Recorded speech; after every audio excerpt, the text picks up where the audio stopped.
The United States has drained itself out, yet Ukraine keeps asking for more.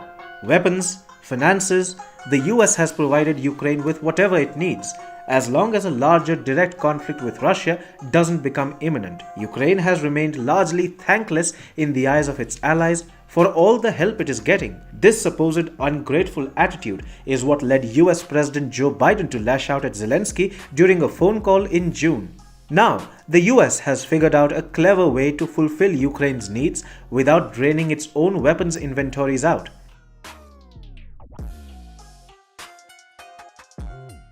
You see, US weapons inventories have depleted to record lows because Washington has been shipping a lot of its reserve weapons to Ukraine for free. That has begun worrying the US military. If all its reserve weapons are given off to Ukraine, how will the US military fulfill its needs if a war needs to be fought anytime soon? These reserves were meant for the US armed forces, not for Ukraine. That means the US has been taking weapons out of the pockets of its own military and giving them off to Ukraine for free. But this scheme can't last forever. So, Washington has now roped in South Korea to help ease some of the pain out.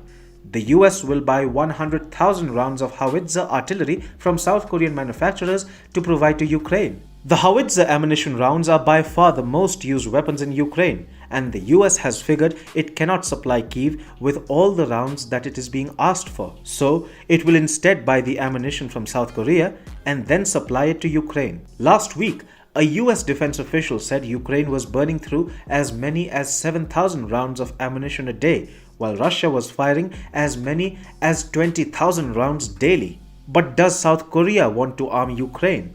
Not really. South Korea has limited its support for Ukraine to only the kind which is perceived as quote-unquote non-lethal by Russia.